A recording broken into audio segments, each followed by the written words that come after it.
Hey there, folks. Welcome back. I have good news, folks. Good news for you.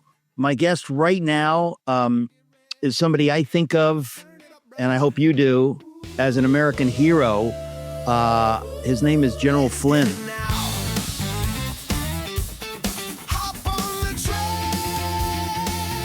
General Flynn, every time you come on here, I get encouraged by not just what you say, but your heart, your love of this country. Thanks for being my guest today. Appreciate it, Eric, and thank you so much for your patience, too, to get me back on, and to your great audience. Who said I was patient? I know. No, listen, I follow you on X and often retweet stuff that you've put out there because you're one of the handful of people with his finger on the pulse of what is happening in the country. Yep. And you are, speaking of, patience, you are, like many of us, correctly impatient with the speed at which things are happening. Now, I think we'd all like to believe that there's a process and that people are doing what they ought to be doing, but we don't know that. It's difficult for us. And so we are voices, complaining and sniping and saying, hey, what's going on? Pam Bondi, you doing your job? President Trump, should you get rid of Pam Bondi? What is happening? Because we, the people, actually care about election fraud, about fraud. We care about these things because we love this country. And so you've been one of the loudest, most articulate voices on these things. So I don't know where we start. Can we start with the election fraud? When Maduro was taken out of, I like the term extracted, like a tick, when he was extracted by our extraordinary military, some people, myself included, thought that perhaps tied into this is we will have some revelation about the fraud that was centered in Venezuela around the elections. Do you have any sense of whether that is something that can happen? Yeah, so let me start with a couple of things, because I think that Maduro, Venezuela, the things that are happening that you hear President Trump posting these days, I think it's all tied together. And I think the really good news is that as much as I have been, asking for accountability, and I've demanded that 2026 be declared the year of accountability, I think that President Trump on the 3rd of January, he took that to heart, and his extraction, as you, I think, rightly called it, of Nicolas Maduro, the former dictator of Venezuela, and other pieces of intelligence and information that was known prior to that removal of Maduro out of that position, are going to lead to the President of the United States making a very, very serious decision about how our elections in this country will be conducted in the coming year.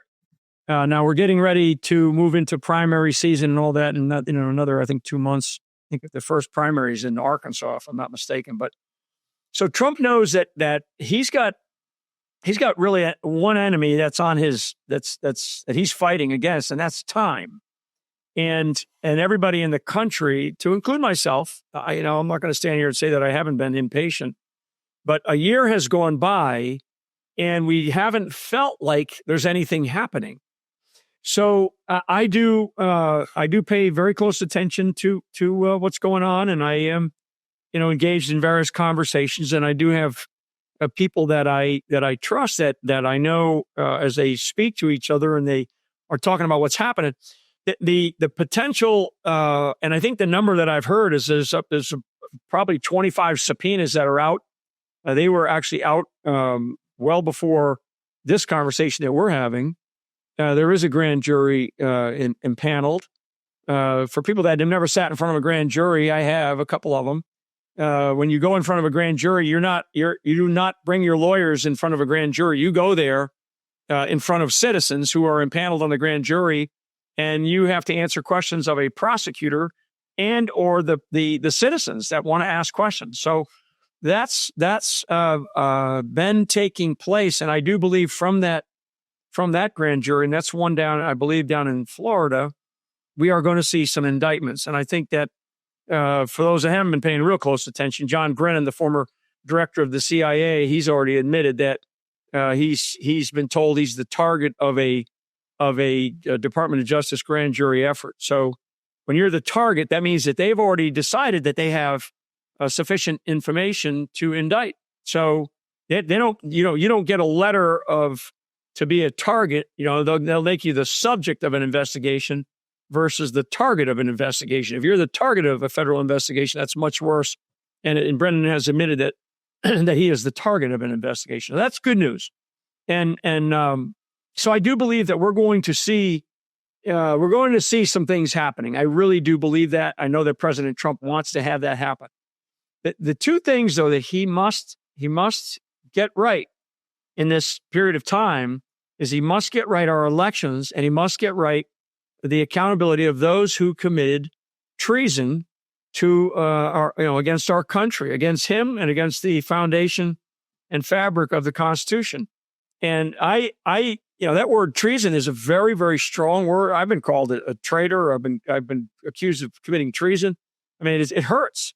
But when the President of the United States and the Director of National Intelligence use that word against a former President of the United States, which both President Trump and Director of National Intelligence Tulsi Gabbard, both of them use that word directed at Barack Obama last summer, so the summer of 2025, and it was actually early in the summer. And Tulsi Gabbard said that she's preferred all that, all that information and intelligence and evidence over to the Department of Justice. Well, that was last summer. So a lot of people in the country are like, well, what's happening? What's going on? And they keep showing the wins losses column for Pam Bondi, and it's all a bunch of zeros, right? So I do know that the levels and the depths of corruption that we are facing in our country from years of just patent abuse of our system is for most Americans, they can't even fathom it. Prior to jumping on today, you and I briefly were talking about the millions, actually it's hundreds of millions of dollars going out of the Minneapolis airport, through TSA. I mean, so let's just take that as an example of the level of corruption that has been going on for a long time. Now, what is a long time defined as? My guess is it's probably going back to the Obama administration when Obama started to bring in these Somalis into the northern part of our country, principally into Minnesota. There's I'm up in, I'm talking to you from Michigan today. And so the northern tier of our country, to include Ohio, Columbus, Ohio is another place where they're finding this deep, deep level of theft, graft, corruption coming out of this one community, but it's going to extend across our country, and it's going to probably go into the tens of billions of dollars. I've heard as much as, 40 to 50 billion dollars that has been stolen. They found $700 million in suitcases at the Minneapolis airport recently in suitcases. So these are not uneducated Somalis that can't even speak English that are doing this. What's happening is somebody figured out the system, and there's probably politicians. I mean, the Department of Justice is going to clearly have to investigate Tim Walz. Thank God he's not our vice president, which, imagine that. So they're going to have to conduct an investigation. It's going to flow into other political people inside of the state of Minnesota. It probably will flow out to people in our federal level of political life, into our Congress, because when you start talking about grant monies being given, you kind of go, okay, where's the money coming back to? Is it coming back to PACs? Is it coming back to other non-governmental organizations that benefit both Democrats and Republicans? Where is this money that is going in, that's in these suitcases? The number that somebody said the other day is it's $1 million an hour was flowing through the Minneapolis airport going somewhere. Now, it would go into when you start to follow the airplanes, right? So now you follow the airplanes, because this is the level of detail that an investigator is going to have to get into. And this matters. This matters because if we find out that we have politicians in multiple states and they're on both sides of the aisle, these people they must be held to account. right now, I don't hear Speaker of the House, Johnson. I don't hear the President of the Senate, Thune. I don't hear them screaming about this. I don't even hear them talking about it. Well, I have an explanation for that.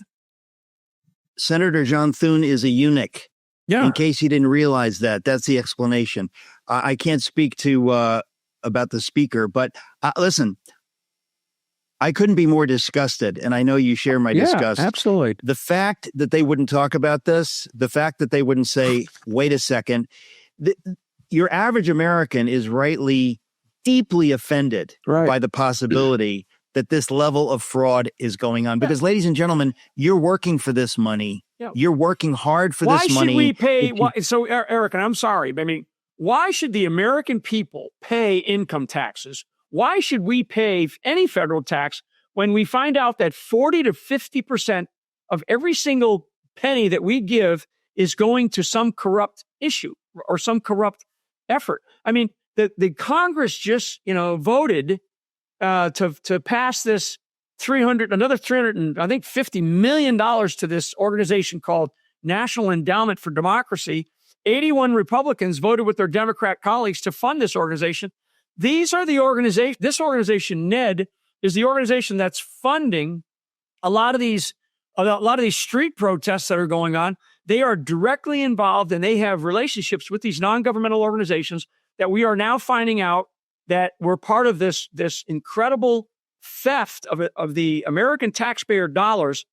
And we're just talking about what we just learned in the last month. I mean, let's go back to all the other criminal behavior that we have seen principally from the left. But what the American public are now clearly seeing is that this goes, number one, it goes all the way to the top, it goes all the way to the White House, and it goes all the way to the top of both sides of our aisle, of our political aisle in Congress. And they all seem to benefit from one way or another. I mean, this is easy. You dig into some of the PACs of these people. So some of these political leaders that have these PACs, and you find out, and it's this easy because it's all knowable. And I've done this. So you look at a person gives a donation to a PAC, to a political candidate, Republican or Democrat. Then that person expects a quid pro quo. And what the political candidate does when they get into a position of power, particularly as a speaker or a committee chair, or even a Republican, or even a Democrat who's, they're not in power right now, but they're still able to get these bills passed. And what they do is they make sure that the money that is our money, taxpayer money, gets then, sort of commissioned back into their non-governmental organizations that then flow back into corporations. They flow back into campaigns, right? And it's just this cycle, and we're talking billions and billions of dollars. So for your great audience, put that in this bin and just leave it there for a second, because now let's talk about, because we started off talking about Venezuela. Well, I mean, so what's next in Venezuela? And let's jump over to the Middle East. Let's jump over. Nobody's even talking about this situation in Europe anymore. We're not even talking about Ukraine. We've spent $500 billion in Ukraine. I mean, to what end? I mean, we got a crook, a guy who's a dictator, Zelensky, who's declared martial law. If you're on the opposition over there, you're going to get arrested. If you're a reporter, if you're a journalist and you're reporting against actions of the Ukrainian government or the actions of Zelensky on the ground over in Ukraine, you're going to be arrested and you might even get killed. So our money is flowing out of our country, and it's flowing out of our country. What we just learned in a place like Minneapolis, it's flowing into Minneapolis or into Minnesota, and then it flows out of Minneapolis through the major airport there, an international airport, and it flows into God knows where. These are all knowable things that must be investigated. Now, so what? So what? What is the Department of Justice doing about any of it? And frankly, this is where I, as an American citizen, not only as an informed guy, and former a lot of different things, and I stay very in touch with certainly people in our government. I want to know: is the Department of Justice, and Mr. President, this is really for the President of the United States, are there are there organizations being created within our government to go after these things? Not run it like the normal conventional ways, because it'll never happen, folks. It'll never happen. The amount of reform in the Department of Justice is almost zero. The amount of reform that we just learned from Tom Fitton recently from Judicial Watch in the FBI is practically zero. Hey, folks, before we get back to our guests, I just want to say a lot of people donate when there's a headline, but MDA, Magen David Adom, doesn't get to slow down when the news cycle moves on. MDA is Israel's national EMS system. That means emergencies don't stop today, tomorrow, next month. Heart attacks, accidents, trauma, surgeries, blood shortages, they're constant. Keeping that system strong requires ongoing support. When you give to the American Friends of Magen David Adom, you're funding the basics that make everything else possible. Ambulances on the road, blood banks for trauma and surgery, training for first responders, and equipment that's used every single shift. This is not symbolic giving. This is practical, life-saving support. If you want your donation to have direct, measurable impact, this is one of the clearest ways to do it. Go to savinglifeisrael.org. That's savinglifeisrael.org. Now, how can that be? Explain that to me. How can somebody like Kash Patel, who has spent years talking about this stuff, now he's the head of the FBI. How can it be possible that there's zero reform? And what happened to Dan Bongino? I mean, I honestly am as puzzled as your average American. I don't know. I don't know. I still don't know why Dan quit. I don't know why he quit. He wasn't in that job that long, but I don't know why he quit. Maybe he had a run-in with Pam. I don't know. Maybe we haven't learned that yet. Maybe we'll learn that from Dan because he's going back out there. But he seems to be attacking, people on our side. I mean, instead of actually, maybe being a voice to help. Well, I think, correct me if I'm wrong, but I mean, when he's attacking the so-called black pillars, right? Pillers, there have been people on our side, even people, friends of mine, sometimes even whatever, like Emerald Robinson or our friend Ivan Raiklan, that they're as upset as we are, but they kind of make it seem like we know that nothing's happening. And I would like to believe that. I hope that's not true, right? Yeah, well, let me tell you. So here's where that's I'm what at. he was pushing back against. I don't know. I don't know. I agree, but that's not the reason for quitting your job. I mean, to come out and start attacking. That's another story. Why he quit, I have no clue. Right, yeah. and I think Dan needs to explain that. But let's leave Dan aside. The bigger question is, why aren't we seeing the kinds of things that we need to say? I mean, number one, I will speak for myself because I have led organizations of 30 to damn near 30,000 people, right? And so I've had experiences running large organizations from the time I was a young officer in the military all the way until I retired out of the military. So you have to have some level of, it's not just being a good leader. You got to understand, and these are, bureaucracies too. So it's not like going in as a CEO of a company and going, okay, everybody's fired. You've got to know what you're doing when you walk into these big organizations. So, because what happens in a bureaucracy, especially in Washington, D.C., they all come to you with all the accoutrements of the office, planes, cars, security, you got all kinds of stuff. You got everybody that you're whining and dining and with all of the high level protocol stuff, you can get trapped into that. And I feel at times from what I see and what I hear, that some people are trapped into that they get trapped by that world. And if you haven't led an organization of, even a couple of thousand, to run an organization of 40 or 50 or 70,000 is not an easy feat. And so this is why I think what I was looking for with the Trump administration, I was really excited about the Doge thing, which is not, doesn't seem to be happening anymore.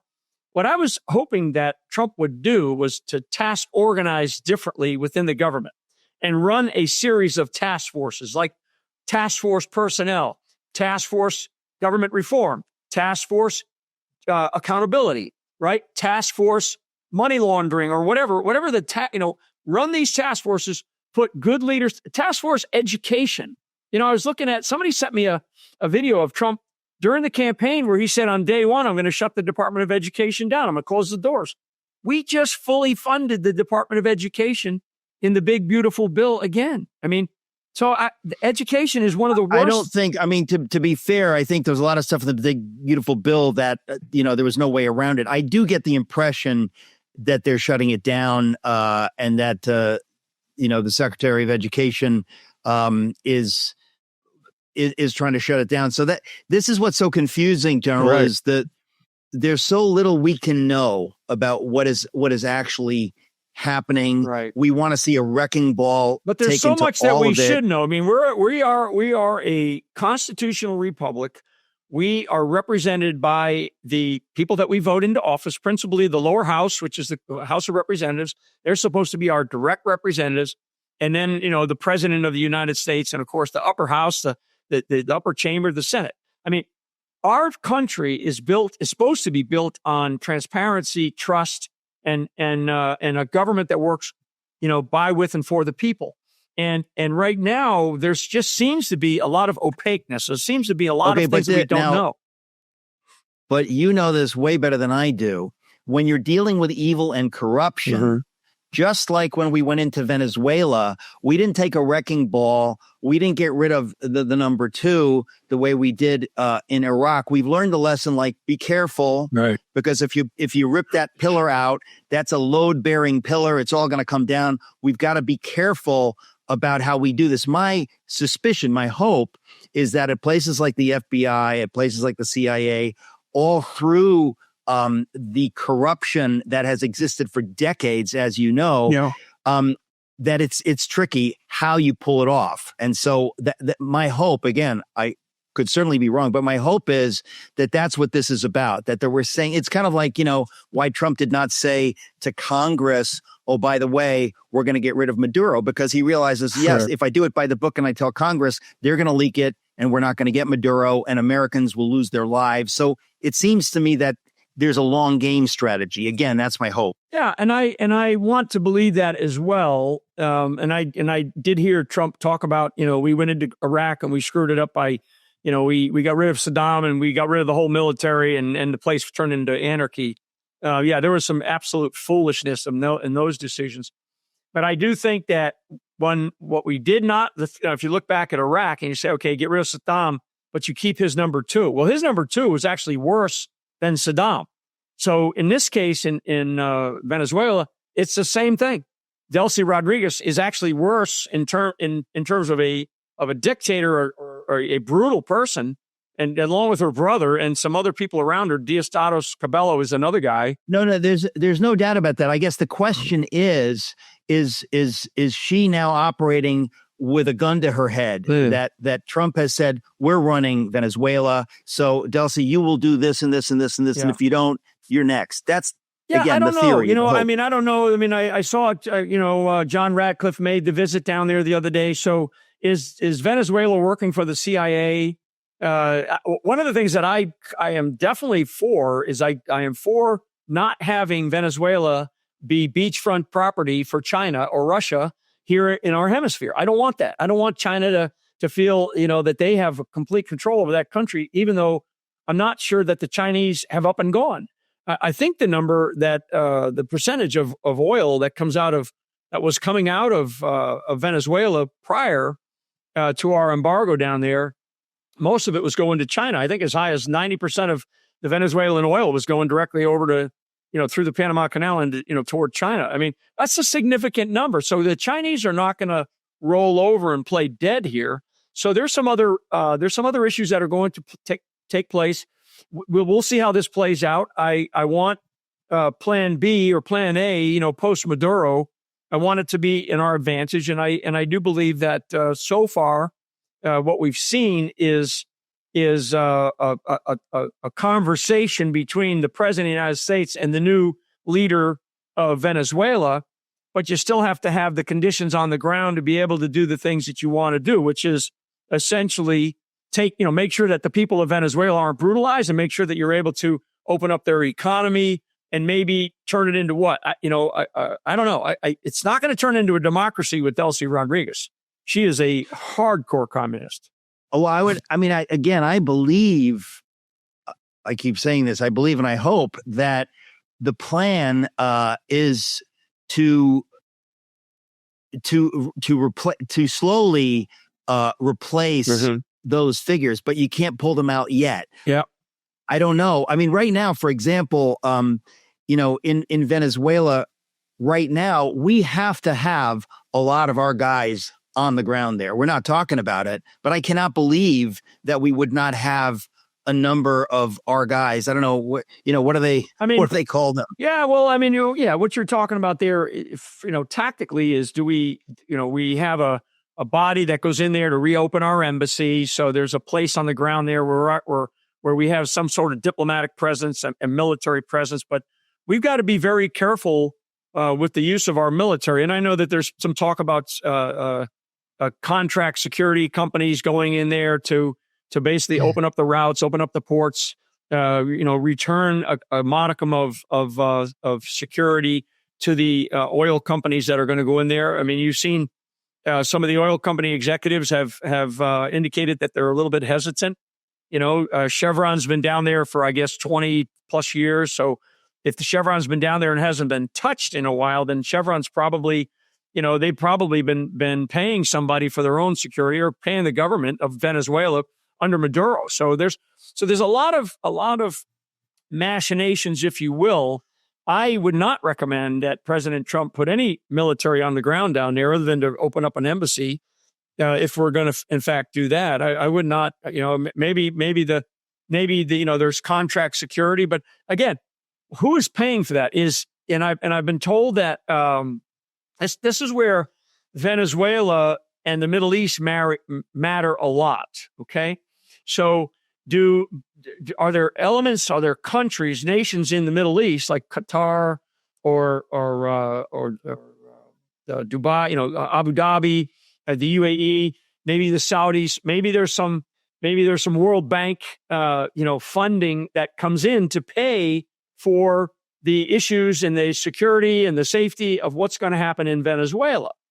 Because if the United States has got to foot the bill, then American people are going to be sick of it because we're already paying out the tooth through, 40 to 50% of our taxpayer dollars are going straight into corruption, straight into somebody else's pocket that we don't want it to go into. I mean, that's been proven within this last month of all the stuff going on.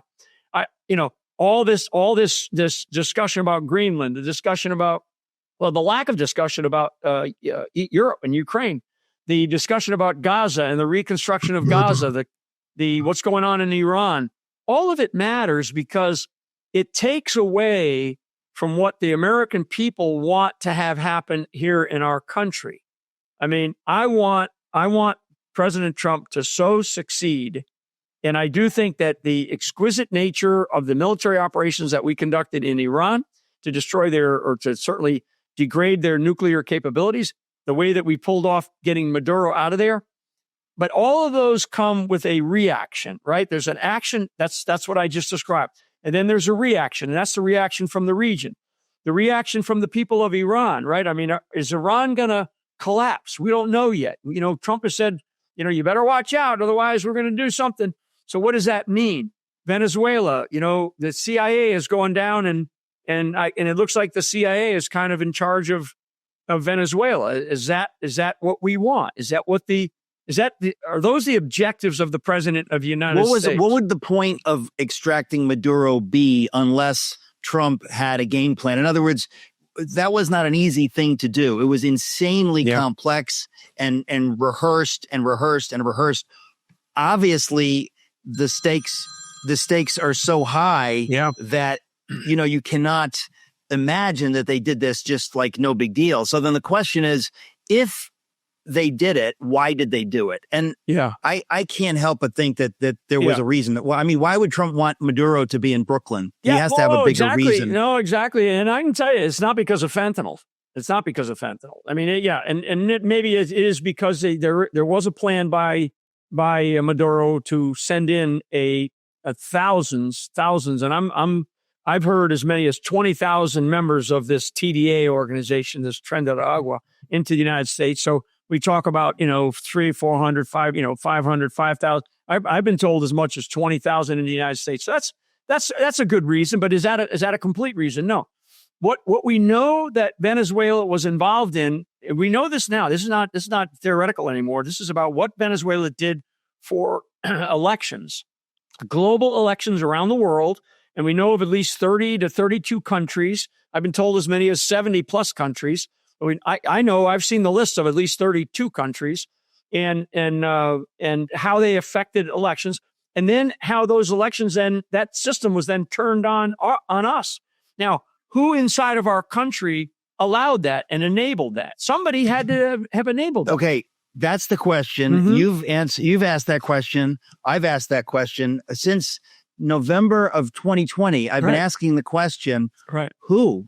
Right. This is not, when people say stuff happens, you're like, excuse me, who gave the order that 6 states should shut down? There's a name. There is someone. Yeah. Can we not find that person? I would think that Trump would be trying to find that person if he doesn't already know who that person is, and would be wanting to do something about it. Yeah, and I think that it's not just one person, Eric. I think that it is a small group of people, and I think that the names would be very familiar to most people. I do think that the how and why needed to be absolutely, like, we've got to make sure that we know how it was done. So now we know that we know how it was done. No doubt about it, in my mind. And I've actually, met some of the engineers that created this stuff. I've seen the affidavits of one of the officers who actually hired the chief technology officer for this software and hardware, all Venezuelan. I've seen enough, and I again, this is my world. I pay very close attention to this. Everything that I've seen is open source. Now it's who? Okay, so. Who directed? Is it another conspiracy from run from Washington D.C. by the likes of a Barack Obama and others within his coterie, so to speak? Is it that kind of a group? And I do believe that that's what we're going to learn, because those names have popped up. There's other names that have popped up. I mean, if they conspired to commit treason in after the 2016, after the loss of the 2016 election, which is what the president of the United States of America, Donald Trump, and the director of national intelligence already said they did. If they conspired to commit treason to undermine a duly elected president and to overthrow this country in the post 2016 election, then why would we think that they wouldn't steal an election? Why wouldn't we think that they wouldn't go and say, we need to get the following? We've got to overwhelm these places in the country, and here's how we're going to do it, and this is the method that we're going to use. And the other part about this, because there was a meeting that a group of people had back, I think it's like 2019 timeframe, where they talked about the introduction of COVID, because COVID is part of this. This is not just Maduro and some machines and some software. So when you look at the initial discussions about COVID and what COVID was going to do, never mind what it did physically, that Bobby Kennedy has really described, I think, in great detail, but what it did for our voting. Because what it changed is it immediately said, with the introduction of COVID, the shutdown of everything, we are going to have, if we're going to have elections, we're going to have to use mail-in ballots, because that's the other domain of our elections that we know now were just ruthlessly corrupt. I mean, so corrupt. And with everything from, the voter rolls being just absurdly out of whack and corrupt, but the mail-in ballots, the U.S. Postal Service, and it hasn't gotten into the Supreme Court yet, but the U.S. Postal Service is an arm of the executive branch of government. So, really it's unconstitutional to use the U.S. Postal Service in an election. So people go, well, how do you get your votes? How do you get absentee ballots? Well, absentee ballots are different. I've used absentee ballots. But the Postal Service, to do mass mailing, is such a corrupt way to do it, because these are human beings, and who, kind of like, who puts those people into power? Who puts those people into those positions, right? It's usually the President of the United States through the U.S. Postmaster General. And then you start to look at, the bureaucracy and the governance. I mean, it's so corrupt. So, that's a component of it. So COVID, mail-in ballots, the whole machinery I mean, Trump now has all of this, and he's got his own investigation going on. I think it's in coordination with the Department of Justice. It's in coordination with the National Intelligence Director. But he will come out with some statement of fact here, and I think he's going to have to make a crucial decision about how our elections will be run. There's, as he has said, as he's put into an executive order about no voter ID and valid voter ID, U.S. citizenship, no mail-in ballots. I mean, he's given a kind of a short laundry list of things of how we should conduct elections. I mean, we cannot stand as the United States of America and say to the rest of the world, Eric, that we are a beacon of hope. We are a beacon of light. We are the true North Star of how countries can be if we can't get our own elections free and fair. And right now they are not free and fair, and nobody believes that. The Democrats, Republicans. Listen, you know this, that if people don't believe that elections are free and fair, that's the end of America right there. You cannot have an America where we, the people, don't believe that our votes count. That's the end of America. So we have to believe that. Hey there, folks, I want to tell you about a coffee company I genuinely admire. 10 Boom Coffee, inspired by the faith and courage of the 10 Boom family. This isn't just great coffee. It's coffee with a mission, ethically sourced, expertly roasted, and rooted in Christian values. If you care about what you consume and who it supports, this is coffee you can feel good about. Go to 10boomcoffee.com. Use promo code ERIC for 15% off your order. That's 10boomcoffee.com, code ERIC. In whose interest is it to destroy America? Clearly China, 100%. Number one. All of our enemies, the globalists.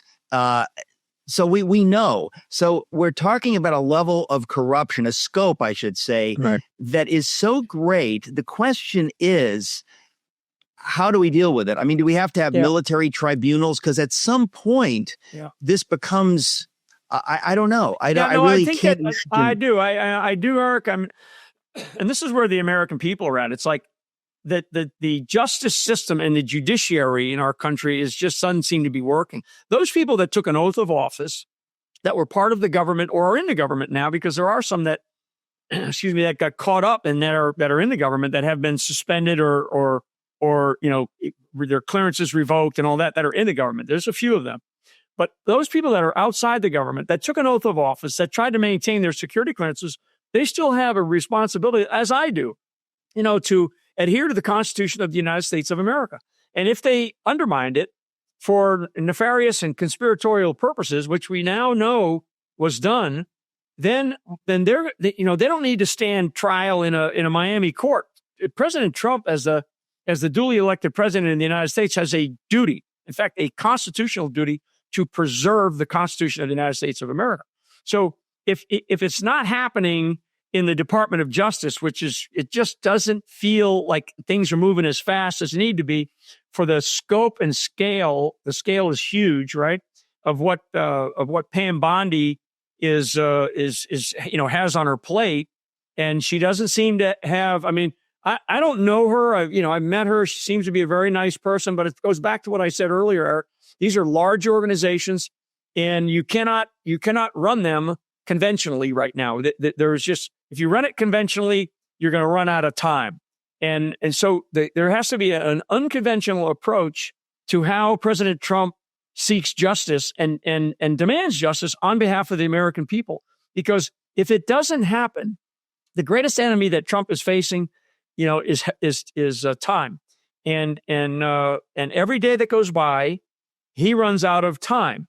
And come, not November, he's going to have to get involved in the election process for the primaries and for the general election. So he's going to have to spend time doing that. Never mind the justice that's going to be required for a group of people that we know conspired to overthrow this country. We know that. This is not in question anymore. We know that they did this because we've been told by him and certainly by our great DNI that there is sufficient evidence to show that they committed treason. You can't tell the American people that and then just nothing happened. Right? That's the issue. When Tulsi Gabbard said that, and then President Trump said it, I thought, well, and you've referenced it, boom. Like if they hadn't said it, we're just talking. Right. But they said it. We've heard very little from Tulsi Gabbard. Do you have any sense what's going on there? I mean, sometimes, people just kind of float in and out. Haven't heard from her in a while. Yeah, I think that Tulsi is deeply involved right now, I believe, in getting to the bottom of the intelligence or the information that was hidden in the intelligence community related to our elections. So I was, understood that Tulsi was supposed to come out, the DNI was supposed to come out with a election report last summer, and they realized after starting to look into this stuff, it was like so bad. And I believe that what Tulsi, why she's so quiet right now, because number one, I think Tulsi Gabbard is very effective. She's a very effective person. I found, I wasn't so sure about, because she doesn't have the background that you would want to have in a position like that. But, sometimes that's okay. But she's very effective. She's a good, strong leader. And she's black and white, either it's right or it's wrong. And so I think what we're going to see out of her is something that deals with a very strong election, demand and information that's going to come out that's just going to blow our minds. People are going to be just so upset about it, and Trump's going to have to make a decision. Now, one thing on that, so people understand why Tulsi, why the intelligence. A lot of the information that these people were using were not classified. This is what we've learned in a lot of the disclosures so far, emails and such that have come out. Most of it wasn't classified. What they did though was they used classified systems, and they used compartmented, record keeping so they could hide it from the American public. And even they hid it from themselves or from certainly bureaucrats that might have seen something and going, hey, this isn't right. This can't be right. And you have a whistleblower. So a group of people actually use the intelligence networks, communications networks, and compartmented systems to be able to communicate basically the undermining of our country. And that's where Tulsi, I think, has really dug into, and she has been discovering. And I think that's what we're going to see get exposed. And that's why I don't think you hear much from Tulsi, because Tulsi's not one of these people that's going to get out there and pat ourselves on the back, like others. She's not. She's actually, if she goes on TV, she has something very substantive to say. If she speaks publicly in a cabinet meeting, it's always very substantive. It's kind of like Bobby Kennedy too. He's another one that speaks very substantively, and I think that's where Tulsi's at. And I remain hopeful that Tulsi is going to be a big part of why our elections. Why President Trump is going to have to make a big decision about why our elections need to be fair again. And so we're able to run an election that is, in fact, fair. All these people, because I heard this on Sunday, a senator or something talked about, how the Republicans are out registering Democrats across the country. You know what? It doesn't matter to the Democrats. It doesn't matter to the left. If you don't change the election system, they'll win. They'll win just because they know how to cheat better. I have to ask you about NATO. I sneer at the idea of NATO. I don't think that, when you hear people, kind of like the Bushies and whatever, that they talk about the post-war order, they're living in another century, obviously. Right. And the people that we could look to as our allies, France, Germany, England, I think you could make the argument that they're really not our allies anymore, that we do not share with them the values that we once shared with them. They don't believe in free speech. They don't believe in liberty. They're not who they were. We were kind of on a long ride with them at one point, but it doesn't seem, Canada, yesterday, the head of Canada, it seems to me that he would prefer China to take over Greenland. He doesn't really care. He's a coward. It's kind of like the French with Hitler. Yep. Like whoever's the biggest guy, we'll just go with him. So I sometimes think that's what we're dealing with in this post-war order, and that Trump is aware of this, and it's why he doesn't care very much what the head of Germany or Macron or Starmer have to say? Yeah, so a couple of things, because this is a really super important stage that the United States of America is in right now historically. And I think that what you're touching on and what I've seen people write about and talk about is super important. And this is what is the order of the world going forward, right? Is NATO. NATO was created after World War II as a defensive, chartered organization to defend against the rise of communism and the Warsaw Pact, right? And the Warsaw Pact went away in 1989, 1990 timeframe, and NATO didn't go away. NATO grew. I mean, it like tripled, quadrupled in size. And so why, and we're spending as much money. In fact, we're probably, footing the bill for the last 50 years for NATO to the tune of about 50% of the budget. So, I think there has to be a reckoning of whether or not NATO is still a organization that needs to exist any longer. The order of the world in terms of, neighbors, allies, friends, partners, like you can talk about countries like Japan, Republic of Korea, that what we used to call the Five Eyes, right, which still exists today. The Five Eyes is a sharing of intelligence, some of the most sensitive intelligence between the English-speaking countries, right? New Zealand, Australia, Canada, the United States, Great Britain. I mean, those are the Five Eyes countries. I mean, we can't. Canada, the guy that you just mentioned, he's a socialist. He wants China. He wants to be a state within China. Starmer Right. over in the UK, this guy's another socialist. The Australian government is about to collapse because Australia. Most people don't know about Australia, but Australia has had open borders for a long, long time, decades, and Australia is pretty much gone. I mean, they're not. I don't see Australia returning to a form of democracy, if you will, anytime soon. And New Zealand is in the same boat. So this order of the world, and I do believe that Trump's focus on our hemisphere, right, and the security constraints and the security conditions for the American hemisphere, right, from the Arctic down to the southern tip of South America. I mean, we do need to relook that order. We do need to relook who are our partners, over in the other parts of the world. There's a very technical difference. Most people don't know, but there's a very technical difference between a partner and an ally. Typically, allies you have treaties with, right? We have treaties we still have a treaty with Greenland. Most people don't know about it. Goes back to post-World War II. So, I mean, there's a lot of interesting things that are happening. As far as NATO goes, I think Trump is absolutely right to call them out and say, look, NATO, we need to have a conversation about whether or not this organization should exist anymore. And why? Because you know what Europe has? Europe has the European Union, and the European Union hates America. They hate Trump. They only like America if we're run by communists.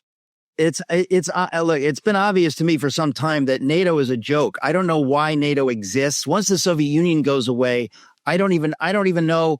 Can somebody please explain to me why we have NATO? I feel the same way about the UN. Right. And I wonder, I don't know what Trump is going to do, but it seems that, we know that everybody in the mainstream media will lose their minds, just as they do anytime he says anything about anything, that we're going to go into Greenland or whatever.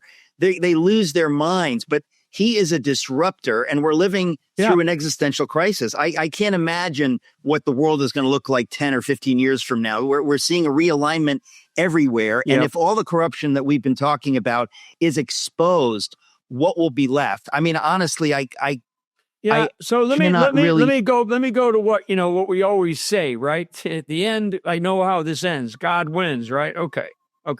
So, and I have to believe that our Christian values as a people, as a society, as a culture here in the United States of America, and then when I think about the Christian world outside of America, and I look at where Christianity still blossoms, and it's in places where these elements have not been allowed to come inside of and subvert. All right. Now, what are those elements? Well, they're socialism, communism, Islamism, elements of fascism that that don't believe in God, that don't have God at the center of their society, of their cultural norms. When you think about the United States of America, we still have that. But boy, as we saw in a church, this past weekend, there is going to be an assault on churches. More pastors, more ministers, more priests need to stand up. But when we look at other countries around the world, Poland, right, that the Poles have protected their Christian values, their Christian way of life. Places in the Balkans, Serbia, Srpska, Hungary, right? I think down in South America, we're seeing some of that. I think Milei would tell you that he's trying to protect that. Lula in Brazil is not. Lula is a communist, and they're going to allow the people to quietly go to church, but they don't like God. They don't want God. They don't want people to congregate in places where they can communicate to talk about what our values should be. Our values should be Christian, God at the center of our nation. That's why our country was created. And you know what? You know something, Eric? The rest of the world still does look at the United States of America and say, when they have a conversation about America, they say, why is America so good? Because America is good because we have a God center at the center of who we are, and we always have even to the point of the majority of our registered voters in this country. You still can't become president of the United States unless you get the Christian vote. You can't. And so, and there's a lot of Christians that will vote for the left, and you kind of say to yourself, why? Why would you vote for an idea or an ideology that actually wants to move God out of the center square and into the atmosphere somewhere, right?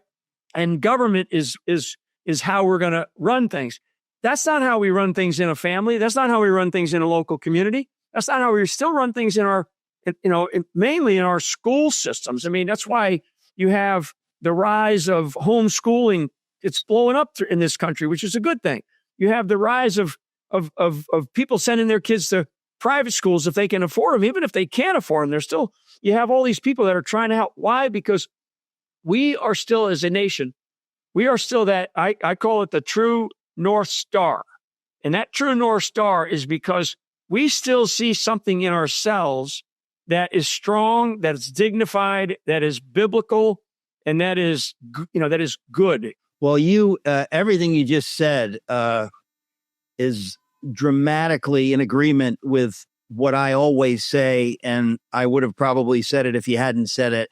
I'm just finishing a gigantic manuscript on a book about the American Revolution, which ultimately is the story of everything you just said. This country is inescapably founded on Christian faith on every level. All of the founders understood it. Some were extremely explicit about it. It is why I have hope. I believe God's hand is on this country and that he wants to use this country to reorder the whole world, according to his plan in his timing. So I'm hopeful. I know that his hand has been on Donald Trump, and it is the main reason that I know we will prevail. Just a joy to have some time with you, General Flynn. God bless you. Thanks for being with us. While the corrupt federal elites have been quietly building wealth through cryptocurrency, hardworking American patriots have been left behind. Today, I want to tell you about MetaxasCrypto.com. They're bringing access to cryptocurrency wealth to real Americans. Crypto is supercharging President Trump's America First economic miracle, and now you can be a part of it. I partnered with Block Trust IRA because their mission perfectly aligns with President Trump's Make America Great Again agenda, smashing down the barriers between loyal patriots and the financial freedom they deserve. Their Animus AI trading platform works 24/7, analyzing market data and executing advanced crypto strategies that are beyond simply buy and hold, helping true American patriots build impressive wealth in Trump's historic economic boom. There's a reason their system was named the #1 crypto technology platform by Bitcoin Magazine from over 1,500 global competitors. Whether you're a teacher, truck driver, small business owner, or retiree watching inflation eat away your 401k, Block Trust IRA's advanced Animus AI gives red-blooded Americans the same advantages as those coastal elites. Right now, their clients are seeing over 250% returns on their investments. And with military-grade security, investments are protected by up to $200 million in insurance. Don't wait. Visit MetaxasCrypto.com. That's MetaxasCrypto.com and find out how they can help you join the Trump Crusade financial revolution that's finally giving forgotten Americans access to the greatest crypto wealth opportunity in history. For a limited time, they're offering my viewers up to $2,500 in bonus crypto when you open an account. Crypto created 80,000 new millionaires last year under Trump's phenomenal economic leadership.